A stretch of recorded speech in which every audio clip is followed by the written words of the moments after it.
On this one, what I wanted to talk about was my ditch bag. And why I want to talk about my ditch bag is that I think it's a concept that could be good not just for water sports, but also for people that lives near coast water, or that would, if they have a flash flood that could happen in their area, for the bag itself.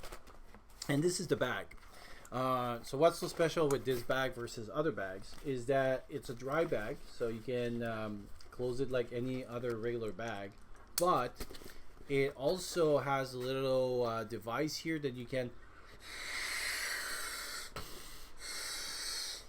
put air in it, and what the air does is that it whatever material you have in there now can float. So it's bag separate than the dry bag. But if you're gonna go with this, as you can see right over here, mine is already starting to show failure after like 1 or 2 use. So I'm gonna. This was just to prove a concept, because this bag will go into my survival bag as a dry bag, because it's a cheaper and orange, and so basically it can be used as a for a different purpose for that. But I just wanted to see if it would work, and it worked. So now I'm gonna buy a better quality one. Where I got this ideas from is that when one of the scenarios I did course was in a lake, and people were using this.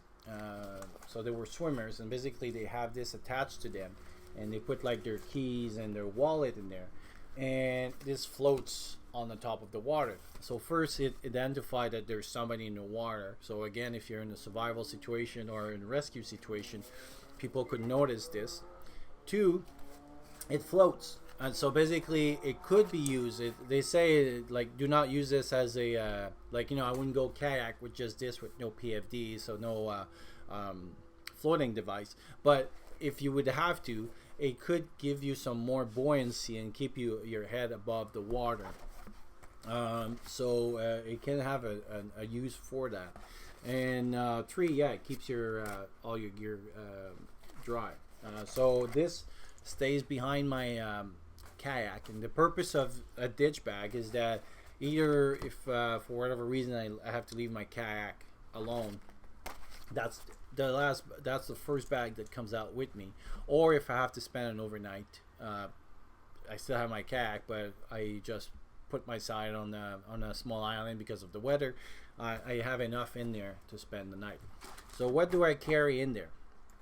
So the first thing I carry is one of those little kind of origami little stove slash pot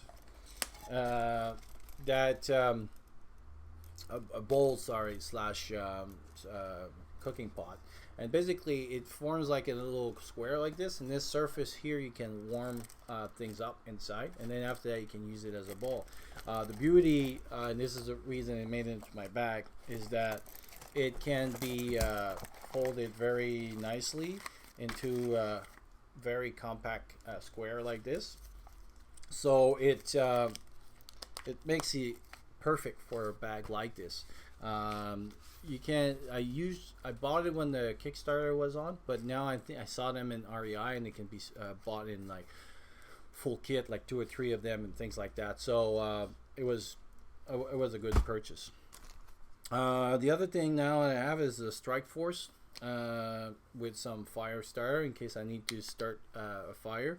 The only thing I wanted to mention though is that recently I've been doing courses where I need to flip my kayak to self-rescue, and so the gear that I had on me was a good test to see what was sea resistant, and not a lot of emergency stuff is sea resistant. So if you're gonna hold it on you or near you, it has to be either in a dry bag or very protected, because if it gets in contact with seawater, it will rust.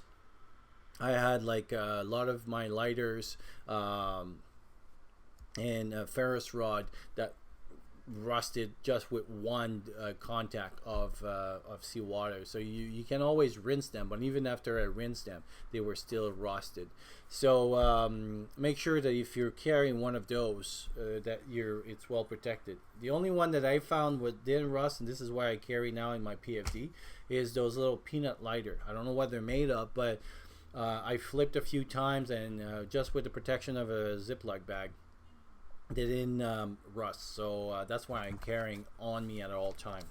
Another thing that I carry in there is a survival blanket from Sol. I like those ones because they're small, compact, but they're a little bit more resistant than the fold, like cheap aluminum kind of Mylar one. They're a little bit more sturdy, but they're not as big as the ones that you buy that are like a tarp, but you can still kind of use those ones because I think there's grommets on those. So it's kind of multi-purpose, but a good in the middle part, because if you look on the back there, kind of shows that you can use it as tarps and stuff. So I think there is grommet on those ones. If not, then you can always kind of make some, but for me it's going to be used as a blanket. Then I got a one of those foldable Hesbit stove with the square, to be able to make a fire, cook stuff. One of the problems that I may encounter, and I'm kind of working a solution on that, is I'll be surrounded by water, but not good water. So I'll be surrounded with seawater, but no fresh water. A lot of the trips I do, we actually have to bring our own water because there's absolutely no water. There'll be like this, they call it an island, but basically it's a pile of rocks in the middle of the ocean, and they put a tent pad on there, and that's where you're camping. So there's absolutely no fresh water. You have to bring your own fresh water. So if I'm landing on one of those, I have no water. So the only way that I could do is by distillation. Desalination kits are super expensive. They're like $1,500 or something. So not really worth for just an emergency. But maybe having one of those bottles that if I would put in a fire, I could desalinate. But even making fire is not that easy, because you have to rely on driftwoods and things like that. But it's still a thing on progress. So water seems to be a little bit an issue. I do carry some water with me all the time on the kayak, but if I would really have a ditch bag, so I may even put in there some of those fresh water packs, so that way I have actually fresh water always with me, and that way I would be able to boil and make a little something. So I do carry one of those straw and little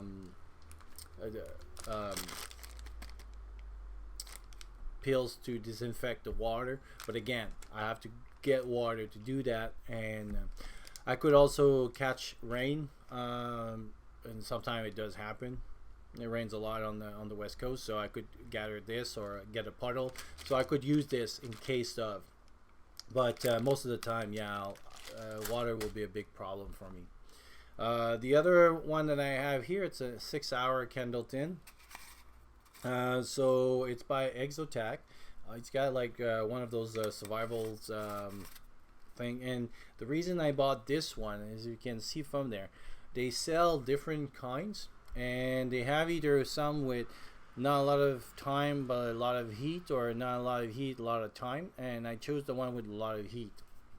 So this one will burn fat, will create a lot of heat, and I did videos in the past where I tried them on my balcony in the winter, and they do produce a good amount of heat, and obviously not enough that you're going to be in your underwear in your shelter, but enough that you will stay warm. And especially if I'm coming out, if something went wrong, then I need my ditch bag. I'll probably wet and cold, so having an extra source of heat that is very easy to carry like this, and for at least 6 hours, that should be good enough for the time.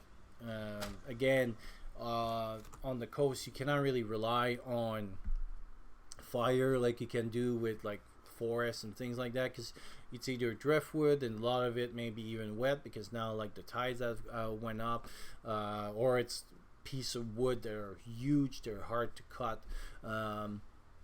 So it's not as easy as just going to the forest, breaking some branch and making a small fire. So that's why you kind of have to bring everything when you go kayaking. The other items that I have to go with the water is a bunch of teas and bouillon and some peanut butter over here. So quick food source. And to continue with the shelter, this is a body bag. It's a large one. It's like 5 or 6 people. So in case that with the whole group, I can put that on. And also with us, one of the big problem could be hypothermia from immersion. So you went into your water, now you're all wet. So it's really important to have something quick to undress yourself and put some new clothes, which I'll show you. That's what I have here.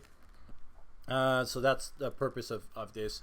I did videos in the past with this, but they're called boti bag, not body bag, boti bag. And basically it's like a big tent but with none of the structure. So it's just a big bag that you put on top of you, and then everybody makes the structure out of it. So basically if it would be like 4 or 5 of us, get this on the top of us, this in the middle with or the stove as well, and basically we're producing our own heat, and this protects us from the elements from the outside. In case that I do get a signal someplace, we're still near communities and things, so this is called a spare one. Initially they were expensive. They were like $100 a phone. But recently on eBay, I think I saw them for $10, so I bought like a few. And basically what they are is they're AA batteries phones. So they work on AA batteries. So that's one of the things that you don't need, like your phone cannot die because it has AA battery as long as you have extra AA's. And they say here is the ones that they have in there can last for up to 15 years. So basically it's a regular phone, so like anywhere, phone works for 911. So even if I don't have a SIM card in there, I can call 911, which is the main purpose I'm carrying this phone. So I don't think I'll put a SIM card in it, but I carry another one in my bug out bag, which I'm probably going to put a SIM card in. But yeah, they can work with SIM cards as well, and then they can you can make a phone call. But they, for the purpose of this bag as well, they have an alarm, so like a panic alarm, but for me to make some signals. So if somebody is looking for me, like a boat or something, I can press that on and make the sound so that they know where I am. If I'm in the fog or something, at least there will be a noise, and I don't have to blow my whistle all the time. That thing can make the sound. There's also a flashlight at the end of it. So that's an extra light that I can use as well. So for $10, it's pretty good purpose, double, a lot of multi-use. So I put it, and it came with his own dry bag as well, so that's great. So I can even add more stuff into it to keep dry. And so the phone. And then talking about signals, the other thing I have here is a hand flare. So it's an orange smoke, so it only works at night, I think, the orange one. No, sorry, daytime only. So so there's different smoke that works for different things when you do boat stuff. Kayak is not mandatory to carry a lot of gear with them beside the whistles, but I did buy like a small gear made for kayaks, and it's made by Orion, and so this is why they're small, because you can carry them in your PFD. So I have like 3 flares on me at all time, and this one is in a hand flare. And basically you just like when you have like a car, you kind of like tap the part on the orange part here, and you can hold this, and then I think it's 1 or 2 minutes. So if I start hearing, you don't just do this you start doing it when you start hearing like the rescue, so either the helicopter is coming or the boats. And basically an orange is seen better in during the day. Red, I think, is for the nights. And so I may have one that is double purpose. So on the top it's red, I think, and on the other side is for orange.